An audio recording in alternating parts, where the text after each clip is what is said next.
నమస్తే. ఈరోజు మనం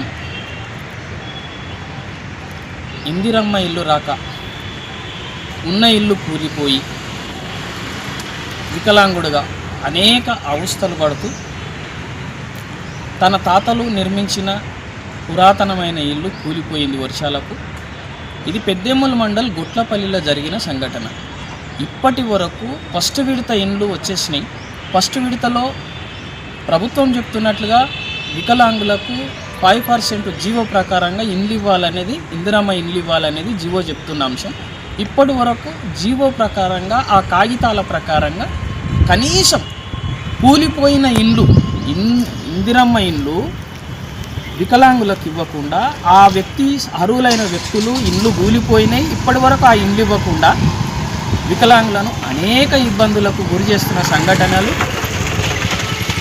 గతంలో రుద్రారం పెద్దేముల్ మండల్ ఒక వికలాంగుని చూసినాం. పెద్దేముల్ మండల్ కందనెల్లి తాండలో ఒక వికలాంగురాలికి ఇల్లు రాలేదు, ఆమెది అరువురాలే. ఇప్పుడు గొట్లపల్లిలో తలారి రాములు అనే ఒక వికలాంగుడి తన ఇల్లు పూర్తిగా కూలిపోయి నానా అవస్థలు పడుతుండు. ఆయనకు పిల్లలు ఉండరు. ఆ అబ్బాయి పెళ్లి చేద్దామంటే కూడా పిల్లనిచ్చే పరిస్థితిలో లేరు, ఇల్లు లేక. ఆయన చేయలేకపోతుండు. ఉన్న ఒక ఇంట్లో అంతమంది పండుకోవడం కూడా, జీవితం గడపడం కూడా పెద్ద సమస్యగా మారింది. ఒక్కసారి ఆయన మాటల్లోనే మనం విందాం ఆయన పరిస్థితి ఎట్లా ఉంది, అసలు ఇందిరమ్మ ఇళ్ళల్లో ఏం జరిగింది ఆ ఊర్లో, ఆ రోజు ఎందుకు ఇందిరమ్మ ఇల్లు. అక్కడున్న అధికారులు కానీ కాంగ్రెస్ పార్టీ లీడర్లు, మెయిన్గా కాంగ్రెస్ పార్టీ లీడర్లు గ్రామాలలో ఇప్పటికీ వికలాంగుల మీద ముఖ్యమంత్రి గారు చెప్తున్న ఏ అంశం అవుతుందో ఆ అంశం కింది స్థాయిలో అమలు కావట్లేదు వికలాంగుల కోసం. దీన్ని బట్టి చూస్తే అదే అర్థమవుతుంది. తాండూరులో పర్ఫెక్ట్గా వికలాంగులకి ఇండ్లు మాత్రం ఆ లీడర్లు, కాంగ్రెస్ లీడర్లే రానివ్వడం లేదనేది ప్రధాన అంశంగా ఆరోపిస్తున్నారు వికలాంగులు అందరూ. ఒక్కసారి ఆయన వర్షం రామ్లో ఏమైంది, ఇల్లు కూలిపోయిందా? ఇల్లు కూలిపోయింది సార్. ఎట్లా, ఏముండే? ఇది ఉంటే ఉండగా అడవులు కొట్టి వర్షాలు కొట్టి కూలిపోయింది. అయితే ఏదో ఎక్కడికి మా తాత మంటారు అట్లా ఇంట్లో పోయి ఉన్నాము. ఆ కూలిపోయింది లేదన్నందుకు. ఇంత ముందు కూడా మరొక కూడా పోయి లెటర్ ఇచ్చినాము, వస్తుంది వచ్చేదాకా కట్టుకుంటామని అన్నారు. ఇప్పుడు ఫస్ట్ వచ్చినాయి. ఆ ఉన్నలో వాళ్ళకి అవసరం పెట్టుకున్నారు, కాంగ్రెస్ లీడర్లకే ఇచ్చుకున్నారు. మా కుంటలకు వర్క్ తీసుకుంటలేరు వాళ్ళు. ఎన్ని వాళ్ళు చెప్పినా కూడా పిల్లలు పెళ్లిళ్ళు వచ్చేటప్పుడు వాళ్ళు కళ్ళకల్లో అనుకుంటున్నాము. పండుకుని కూడా జాగా లేదు, స్థలం లేదు, లేదా స్థలం ఉండదు కట్టుకుంటా అంటే కూడా ఇయ్యకొచ్చిండ్రు ఊరోళ్ళు. అది చేసిండ్రు. అడిగినరా మీరు? అడిగినాం సారు. అడిగితే ఏమంటున్నారంటే ఆఫీసర్లను అడిగినరా ఎవరినైనా? అడిగినాము, సెక్రటరీని కానీ వాళ్ళని అడిగినాము. మీ ఊరోళ్ళు చేస్తున్నారు, అప్పుడు మేమేం చేస్తామని వాళ్ళు అంటున్నారు. మీ ఇల్లు ఇప్పుడు కూలిపోయిందా? పూర్తిగా కూలిపోయింది. ఒకటే ఇల్లు ఉంది ఇప్పుడు? ఒకటే, అదే పాత మా మున్సిపాలిటీ కట్టిన ఇల్లు అది. ఎంతమంది పిల్లలు మీకు? నాకు 2 కొడుకులు, మా భార్య, మేము ఎవరు కళ్ళ వండుకుంటున్నాము అంతే. పెళ్లి కూడా కదా. ఇప్పుడు పెళ్లి చేస్తామంటే కూడా ఇంటికి పోయి పిల్లల్ని తెస్తామంటే ఇచ్చే పరిస్థితుల్లో లేదు ఇల్లు. ఆ పరిస్థితి వచ్చింది. ఇట్లా ఇల్లు వల్ల మంచి సింగారం చేస్తే ఒక ఇంటికి పోయి పిల్లల్ని తెచ్చాను, పెళ్లి చేస్తామంటే నేను పిల్లలు అదే నాకు రోజు అదే ఇవ్వడం జరిగింది. అందరికి వస్తే ఎట్లా, నీకు ఎట్లా ఇయ్యరు అన్ని నువ్వు అడగకొచ్చిన వాళ్ళకు పెద్దలకు అంటారు. ఎన్నిసార్లు చెప్తారో వాళ్ళు పట్టించుకుంటలేదు.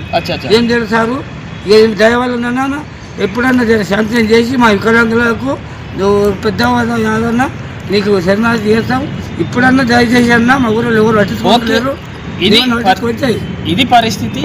అక్కడున్న వికలాంగులకు ఇప్పటి వరకు ఆయన ఇల్లు పూర్తిగా కూలిపోయింది. మనం లైవ్లో కూడా చూస్తున్నాం. ఆల్రెడీ ఆ ఇల్లు అధికారులు స్థానికంగా పెద్దెమ్ములు ఎంపీడీఓ కానీ ఎంఆర్ఓ కానీ ఎవరెళ్ళి ఎంక్వైరీ చేసినా ఆ ఇల్లు కూలిపోయి ఉంది. అంటే ఇంత కక్షపూరితమైన రాజకీయాలు చేస్తున్నారు తాండూరులో కాంగ్రెస్ పార్టీ నాయకులు, మెయిన్ కాంగ్రెస్ పార్టీ నాయకులు. ఇదాన్ని చూస్తే అర్థమైంది.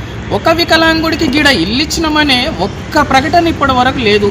మరి ఎమ్మెల్యే గారు కూడా దీన్ని సీరియస్గా తీసుకోవాలి. ఎమ్మెల్యే గారు చాలా సున్నితమైన మనిషి, చాలా మంచి మనిషి అని గ్రామాలలో ప్రజలు ఇప్పటికీ నమ్ముతున్నారు. కానీ కింది స్థాయిలో ఉన్నటువంటి వికలాంగులకు, అనగారిపోయిన వికలాంగులకు ప్రభుత్వాలు, చట్టాలు కూడా వాళ్ళకు అండగా ఉన్నాయి, చెప్తున్నాయి, వాళ్ళ సంక్షేమాన్ని దృష్టిలో పెట్టుకొని పని చేయండి అని. కానీ అధికారులు, అక్కడున్న స్థానిక లీడర్లు వికలాంగుల మీద కక్ష చూపించడేంది. లీడర్లు అందరు కలిసి వికలాంగుల మీద ఏం కక్ష చూపిస్తారు, ఏమి సాధిస్తారు వికలాంగుల మీద కక్ష చూపించి? అందుకే తప్పకుండా ఇప్పుడు రాములు ఆవేదన ఆయన ఆవేదన మనం విన్నాం. తప్పకుండా ఇందిరమ్మ ఇండ్లు మంజూరు చేయాల్సిన అవసరం ఉంది. ఈరోజు ఆయన స్టేట్ కార్పొరేషన్ చైర్మన్, వికలాంగుల కార్పొరేషన్ చైర్మన్ను కూడా ఆయన కలవడం జరిగింది. వికలాంగుల కార్పొరేషన్కు కూడా తన బాధను చెప్పుకోవడం జరిగింది, చైర్మన్కు కూడా చెప్పడం జరిగింది. చైర్మన్ గారు కూడా స్పందించారు. చైర్మన్, వికలాంగుల కార్పొరేషన్ చైర్మన్ ముత్తినేని వీరయ్య కూడా కృతజ్ఞతలు చెప్పొచ్చు. ఎందుకంటే చాలా తొందరగా స్పందించిండు ఆయన. స్థానిక ఎమ్మెల్యే కూడా లెటర్ రాస్తుండు. ఇప్పుడైనా ఎమ్మెల్యే గారు ఒక్కసారి మీరు వికలాంగుల మీద దృష్టి పెట్టండి సార్. ఎందుకంటే వికలాంగులు నష్టపోతున్నారు, ఇది గుర్తించట్లేదు. నిజంగా వికలాంగులను మీ ఆఫీసుల చుట్టూ వస్తే కూడా పట్టించుకోరు. వాస్తవంగా చెప్తున్నా, ఈరోజు వికలాంగులు మీ ఆఫీసుల కాడికి వస్తే కూడా స్పందన లేదు అక్కడ. కాబట్టి నిజంగానే తాండూరులో దాదాపుగా 3,000 నుండి 4,000 మంది, 5,000 మంది వికలాంగుల ఓట్ బ్యాంక్ ఉంది.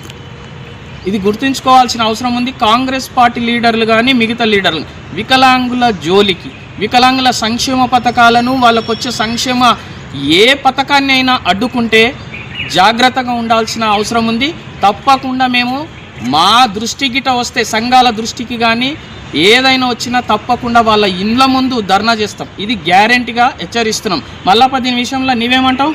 ఖచ్చితంగా హెచ్చరిస్తున్నామన్నా. ఖచ్చితంగా ప్రతి ఒక్క వికలాంగునికి న్యాయం జరగాలనే కోరుతున్నామన్నా. ఇవి మన తాండూరు నియోజకవర్గంలో అయితే మరీ దారుణంగా ఉందన్న. ఒక్కొక్క వికలాంగునికి ఎక్కడ న్యాయం జరగట్లేదు. అసలు ఒక వికలాంగునికి వచ్చిందని ఒక్క ఎంపీటీఓ కూడా ఒక లిస్టు కూడా బయట పెట్టట్లేదు ఇన్ని వచ్చినాయని. ప్రతి ఒక్క ఎంపీటీఓ గారికి కూడా నేను కోరుతున్నా, ప్రతి ఒక్క ఎంపీటీఓ గారు కూడా ఇంతమందికి వికలాంగులకు ఇచ్చినామని శ్వేతపత్రం విడుదల చేయాలని కోరుతున్నాను. రైట్, ఇది పరిస్థితి. రాములకు తక్షణమే ఇప్పుడు ఎమ్మెల్యే గారు కానీ, జిల్లా కలెక్టర్ వికారాబాద్ గారు కానీ స్పందించి తక్షణమే ఆయనకు ఇల్లు మంజూరు చేయాల్సిన అవసరం ఉంది. ఒకసారి మీరు అవసరమైతే మీ అధికారులను పంపించి ఎంక్వైరీ చేసి ఇల్లు ఇవ్వండి. ఆ అరువులా కాదని ఎంక్వైరీ చేసి ఇవ్వండి. ఇది కూడా క్లారిటీగా చెప్తున్నాం వికలాంగుల తరపున.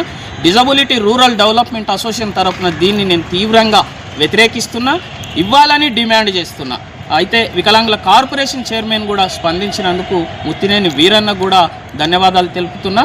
ఇప్పటికైనా స్పందించాల్సిన అవసరం ఉంది ప్రభుత్వం. Thank you. నమస్తే.